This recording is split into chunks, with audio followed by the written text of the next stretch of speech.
Hello दोस्तों, आप सभी का स्वागत है हमारे YouTube चैनल अम्बाला रेडियो में। आज की वीडियो में हम आपको सुनाने जा रहे हैं संतान सप्तमी व्रत कथा। आइए जानते हैं सप्तमी का व्रत कब रखा जाएगा, इसकी पूजा सामग्री, विधि और कथा के बारे में। हिंदू धर्म में व्रत और त्यौहार का बड़ा अधिक महत्व माना जाता है।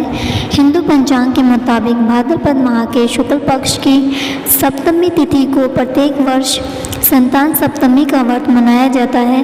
इस दिन हर माँ संतान प्राप्ति के लिए, उसकी तरक्की और उसकी लंबी उम्र की कामना के लिए व्रत करती है। धार्मिक मान्यता के अनुसार संतान सप्तमी के दिन भगवान सूर्य, माता पार्वती और भोले शंकर की विधि विधान पूर्वक पूजा आराधना की जाती है। इस साल यह पर्व 22 सितंबर को मनाया जाएगा।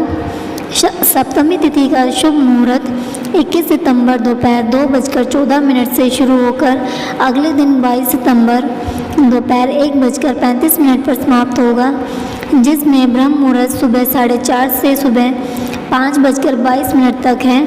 तो वहीं अभिजीत मुहूर्त सुबह 11:49 से दोपहर 12:38 तक है।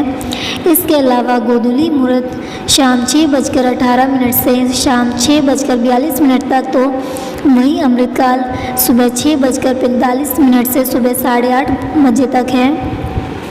संतान सप्तमी की पूजन सामग्री: शिवजी के परिवार की प्रतिमा अवश्य होनी चाहिए। इसके अलावा लकड़ी की चौकी, कलश, अक्षत, रोली, मूली, केले का पत्ता, श्वेत वस्त्र, फल फूल, आम का पल्लव, भोग लगाने के लिए साथ साथ पुआ या मीठी पूड़ी, कपूर, लौंग, सुपारी, सुहाग का सामान, चांदी का कड़ा या रेशम का धागा आवश्यक रूप से इसमें शामिल होना चाहिए। आइए अब हम पूजन विधि के बारे में बात करते हैं।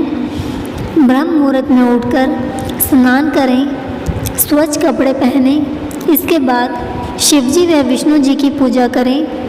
तत्पश्चात संतान सप्तमी व्रत तथा पूजन का संकल्प लें। निराहार रहते हुए शुद्धता से पूजन का सामान तैयार करें। इस पूजन में गुड़ से बने 7 पुआ, खीर, फिर गंगा जल से छिड़ककर पूजन स्थल को शुद्ध करें। इसके बाद लकड़ी की चौकी पर लाल वस्त्र बिछाएं, जिस पर शिव परिवार की प्रतिमा या चित्र को स्थापित करें। इसके सामने कलश की स्थापना करें। कलश में जल, सुपारी, अक्षत, 1 रुपये का सिक्का डालकर उस पर आम का पल्लव लगाएं, जिसके ऊपर एक प्लेट में चावल रखकर एक दीपक उसके ऊपर जला दें।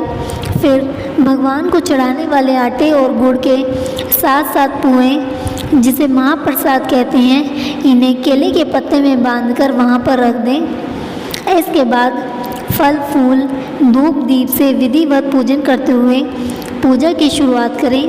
यदि चांदी का नया कड़ा बनवाया है तो ठीक है, यदि पुराना उपयोग कर रही हैं तो पहले चांदी के कड़े को शिव परिवार के सामने रखकर दूध व जल से शुद्ध करके टीका लगाकर भगवान का आशीर्वाद ले लें। इसके बाद चांदी के कड़े को अपने दाहिने हाथ में पहने। इसके बाद संतान सप्तमी व्रत कथा सुने। दोपहर 12 बजे के बाद करें पूजा। पूजन के साथ व्रत कथा सुनने के बाद पूजा के लिए बनाए गए 7 पुओं को भगवान को चढ़ाएं। उसमें से 7 पुएं ब्राह्मण को दें। इसके बाद 7 पुएं स्वयं प्रसाद के रूप में ग्रहण करें। इस भोग के साथ ही आप अपना व्रत तोड़ें। संतान सप्तमी व्रत संतान सुख प्रदान करने वाला व्रत है। इस व्रत से संतान को आरोग्य और दीर्घायु की प्राप्ति होती है। भगवान श्री कृष्ण ने एक बार पांडु पुत्र युधिष्ठिर को भाद्र मास की शुक्ल पक्ष की सप्तमी तिथि के महत्व को बताते हुए कहा था कि इस दिन व्रत करके सूर्य देव और लक्ष्मी नारायण की पूजा करने से संतान की प्राप्ति होती है। भगवान ने बताया कि इनकी माता देवकी के पुत्रों को कंस जन्म लेते ही मार देता था। लोमश ऋषि ने माता देवकी को तब संतान सप्तमी व्रत के बारे में बताया।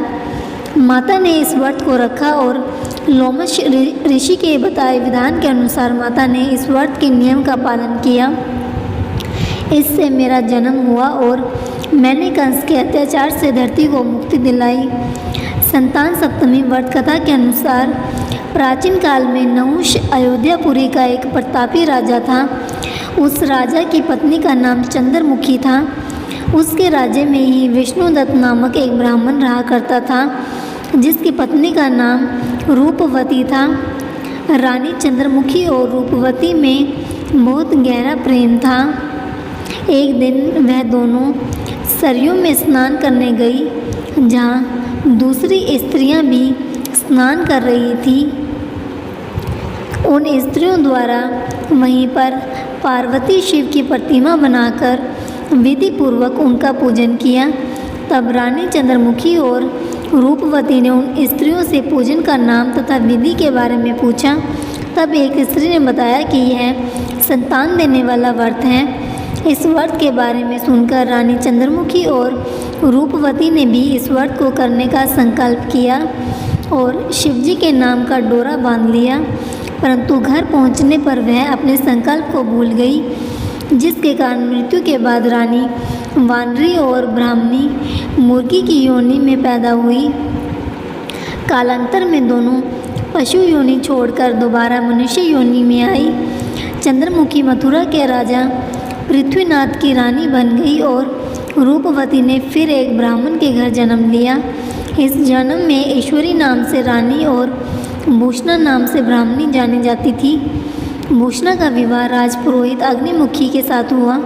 उन दोनों में इस जन्म में बहुत प्रेम हो गया।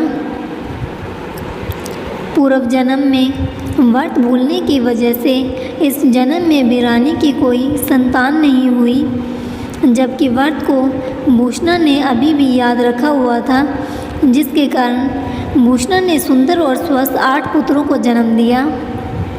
संतान नहीं होने से दुखी रानी ईश्वरी से एक दिन भूषणा मिलने के लिए गई। इस पर रानी के मन में भूषणा को लेकर ईर्ष्या पैदा हो गई और उसने भूषणा बच्चों को मारने का प्रयास किया, परंतु वह बालकों का बाल भी बांका न कर पाई। इस पर उसने भूषणा को बुलाकर सारी बात बताई और फिर माफ़ी मांगी और उससे पूछा कि आखिर तुम्हारे बच्चे मरे क्यों नहीं। भूषणा ने उसे पूर्व जन्म की बात याद करवाई और साथ ही ये भी कहा कि उसी व्रत के प्रभाव से मेरे पुत्रों को आप चाहकर भी न मार सकी। भूषणा के मुख से सारी बात जानने के बाद रानी ईश्वरी ने भी संतान सुख देने वाला यह व्रत विधि पूर्वक किया। तब इस व्रत के प्रभाव से रानी गर्भवती हुई और एक सुंदर बालक को जन्म दिया। उसी समय से यह व्रत पुत्र प्राप्ति के साथ ही संतान की रक्षा के लिए माना जाता है। आप सभी भी इस व्रत को जरूर रखें। धन्यवाद।